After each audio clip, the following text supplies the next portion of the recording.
Hi there, thank you for joining me to chat about this latest episode of Gold Rush. If you're a fan of the show, go ahead and hit that subscribe button and also let me know your thoughts on the episode in the comments. In this episode, we're told that Parker has both Dominion Creek and Australia Creek going, which we know already. So far, he's mined about 4,000 ounces and he's looking forward to surpassing his goal of 5,000. So Tyson is at Australia Creek and he's almost done with the cut that he's working on. And so they will need to move Lucifer to a different location. What they'll need to do is to use the tailings from the current cut to make a new pad for the wash plant. And then to be able to get the wash plant up and running in the new location by the end of the week. Now, because they're running both places at once, they have a skeleton crew here. So Tyson has enlisted the help of Alec Kelly, who's, I think he's a mechanic. And he is going to load the pilings and transport them, the tailings. Why am I calling them pilings? And transport them to the location that they're going to build that the pad for the wash plant. He says he's not really familiar with he's familiar with doing it, but he's no pro. So in the episode, as he's going about doing that, there's a problem with the wash plant, and he runs out to go shut down the plant. And apparently what has happened is that because it has the shaker deck and it vibrates so much, they broke a spring. And so what they'll need to do is to use one of the excavators to lift it up and then take the broken spring out and repair that to be able to get running again. So I'm impressed that they were able to get this repair done within an hour, because if you look at where it's located at, how big of a part it is, you would think that it would take way more time than this. However, they were able to bang that out and get it repaired in no time. So Tyson is still on track to finish up his cut that he's working on, and he wants to be able to move the wash plant within the next 12 hours. Later on in the episode, we see that they are using the excavator to move the wash plant. Tyson gets a call about his puppy Jarvis and that he's having blood running down his leg. So he had to take off to take the puppy to the vet. In his absence, we have operator Damien and Alec, and they need to work on moving the wash plant in his absence. Damien hasn't done a plant move before, so he's getting help from Alec, and they have to bring it down a hill, which is kind of precarious because it's so wide. And then they'll need to bring it up to the pad, and we're told that this is a 40-foot steep gradient for it to be able to bring it up the hill and sit it up top, because they want it to be higher. And so Damien was saying there's a possibility of getting stranded in the process, because if they're not able to get up the gradient in at one time and not stall out, then, that's going to create a problem with the size of the load that he's bringing up and everything. So at one point we see where as he's going up the hill that his excavator that he's in tips up at a very precarious angle. And it's funny that he didn't freak out too much, but if you look at the video, you can see how steep his excavator tipped up. And maybe it's because he's not seeing it in real time why he wasn't scared, but I'm like, man, that is some scary stuff. So they took a little break, bring the bucket back down, and then they start up again. And so they were able to get the wash plant in position again before Tyson got back. And when Tyson got back, he kind of told them what happened with Jarvis. Jarvis is the little puppy. And the little smarty pants tried to get out the vehicle. So Tyson says that he probably tried to get the window down with his paw. And then I guess he was trying to make a break out the vehicle because he was in the vehicle. And then in the process, I think he broke something and hurt his paw. So he had to take him to the vet, and he got some stitches. Tyson is scared of anything happening to the dog, because apparently he has lost a dog before that. And so he was really, really worried when he heard that the dog was hurt. And so he's happy, and everybody's happy that the dog is okay. He's happy to see that once he's returned that everything was going as planned, and he thanked the guys for doing the work while he was gone. And I have to say that he seems like a really good boss. It's their job, and he didn't have to say thank you, but he did, which kind of shows what type of, leader he is. Parker really has a nice crew of guys working for him. So anyway, they got the plant up and running. At the weighing, we see where they're bringing in a total of 465.2 ounces. And Parker says that they're almost at the drilling estimate for Australia Creek. This week, they brought in a total of 103.85 ounces, which we're told is worth about $207,000. Dominion Creek brought in 361.35, which is less than last week, but still worth $720,000.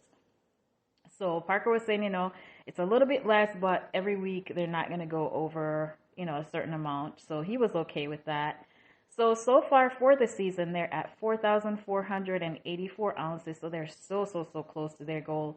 Their goal is 5,000 for the season. And so they're just over 500 ounces away. Everybody's really amazed that they've gotten to this point, because at the start of the season, they could not have envisioned even getting close to this goal because it was going so slow for them. But based on how close they are to the goal, it seems like they should surpass this goal. And so everybody is working really hard to make sure that they at least get to the goal. Rick is back in this episode. He's back in Raleigh Valley. He says he has to get a pump in there to pump out some of the water. He has so far brought in 385 ounces, and it's very far from his goal of 1,000. We're reminded of that. And so he says in the meantime, he wants to build a stockpile so that they can move right into production here once they're done with the other cut that they're working on. Buzz is in charge of the bench cut, is what they're calling it, while Rick is at Raleigh Valley. Right now they're averaging 60 ounces per week. And previously we're told that Rick was getting about 200 ounces a week from Raleigh Valley. So I don't know. I guess he's expecting similar results this time, but I don't know if he's done any tests to validate that that's still going to be actually what's happening. So he says that he's trying to, as he's getting the dirt to build the stockpile, that he's trying to slope the walls of the cliff. And this is a really weird spot to mine to me because it's so steep. And then the spot that he's at, there is like a pond or, I don't know, a settlement there. So it's like a little skinny spot that he can pull up to. And then they have a steep hill to go back up to get out of the spot that he's digging dirt from. It just seems like a very precarious spot. Plus the fact that, as he's getting dirt, you can see where there's, rocks and whatnot coming down. So we're told that there's also the possibility of a landslide as well, which, no kidding, it doesn't seem like that the side of the cliff is really solid. But anyway, this is what he's doing so far. Trey is helping to haul the dirt out to build a stockpile, and he says that, look, this is not the road you want to get trained on. The road is steep and it's slippery.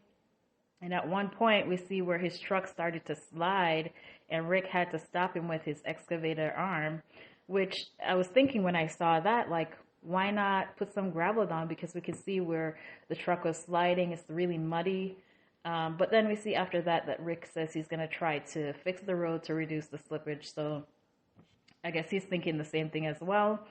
And as he's working on doing that, he has a problem with his excavator. And we find out that he has blown a hydraulic line. And Rick was telling us that, this is the largest hole that he has. And not to mention that the excavator is in the middle of the road. So there's nothing really that he can do until that gets fixed. He's pretty certain that he does not have the part on site or in inventory. So he's estimating about 3 days for it to get fixed. So, thank goodness he has that other cut going, or else, he really wouldn't be able to get anything. Or if he did get anything this week, he's not getting anything from Raleigh Valley right now. So thankfully, if that's what he was depending on to bringing gold in, he would be bringing in next to nothing this week. Anyway, we see that 3 days later, the part has arrived, and so it's been repaired, and so he can get the excavator going again. Rick says he wants to get deeper into the ground, but there's still a lot of water there. So Rick and his guys need to move he says he needs to move the pump to a lower pad so he can drain more water. So they have to use the excavator arm or bucket to lift it up and swing it around. And while they're doing this, I was thinking to myself, this is a whole lot of creaking and shaking going on to move the pump around. And so it got really scary there for a minute, and they finally were able to move it. But once they're done, we could see where the cable um, that was holding the pump is all twisted up. And the guy, I don't remember his name, he said that one plate on it was bent. So fortunately, they didn't ruin the pump in the process. So it got pretty close to another disaster, but they were able to get that done without anything major happening. We're told that it will be a day of pumping before they'll have enough water out before Rick can get to doing more digging. So he says in the meantime, he was going to check out the stockpile and that he doesn't know how much gold is in the dirt that he's dug up so far. So I'm curious to know why he's not panning some of that dirt, because I think I've seen Parker done that before. Why wouldn't he just pan and see, is there anything in there or what's going on? I'm just curious. Let me know your thoughts on that. That just popped into my head as I was watching that. Now, Rick needs, we're told, 70 ounces a week to meet his goal. This week, his crew brought in 75.447 ounces, and we're told that this is worth $150,000. This is his highest weigh-in so far, so happy for him. And he says he really wants to go and get going at Raleigh Valley because he's convinced that this is the secret to him being able to get to his goal of 1,000 ounces for the season. With the trommel finally up and running, Tony Beets wants to sluice 24 hours. He has mined so far less than 600 ounces compared to his 6,000 ounce goal. We see where while he's out there, out and about, he gets a call from Minnie to come to the office. And pretty much she tells him, like, look, things are getting out of hand. They're, 5-6 million in the hole. And she told him that she cannot pay people with pay dirt. I just love her. She's just straight to the point. So she's proposing that they have an efficiency review. And Tony says, you want me to pay somebody to tell us how efficient we are or not? So he grudgingly agrees, but he's like, I'm not positive about this whole thing. So anyway, we meet Doug Phillips. He is the efficiency guy. He's heading over to Paradise Hill. And we're told that he's a dirt-moving efficiency expert with 20 years in the industry, and that he's worked for big corporations, I guess, doing this type of review. So he meets up with Tony to go over the plan. And as he's talking, he mentions about, an option of possibly running less machines. And I could see Tony rolling his eyes internally. He's like, I was like, what? You want me to run less machines? How does this help? We want to bring in more gold. Why would we want to run less machines? But anyway, Doug says first he needs to collect some information so he could do his assessment, and he will need to do a tour of the mine. So he has some GPS and some satellite stuff that he's doing, and basically it's going to tell him the layout of the site, how steep the roads are along the route that the trucks are going, any curves or whatever that's going on. Firstly, they have a very steep road that the vehicles take to go from where they have the dirt to the trommel. And so he sees this as an opportunity for the Beets Crew to improve their efficiency. The other thing that he noticed is that the trucks are backing up to get their pay dirt, and that is another item that he notices. So then he gets back to make his recommendations, and so he recommends building a new road, which would increase their efficiency because the road that they have now is not only steep, but it's also a longer distance that they need to travel from one location to the next versus if they reduce the gradient and have a flatter road for the trucks to travel along. He also mentions the fact that the vehicles are backing out to get loaded, which he says that if they could just pull up and side load, that would save in not just fuel savings, but also they'll be able to, I guess, load more material also. So the other thing that he mentioned, what was the other thing that he mentioned? It's the road, the gradient. Oh, and with pulling up and doing a side load versus reversing, the vehicles never have to go into reverse.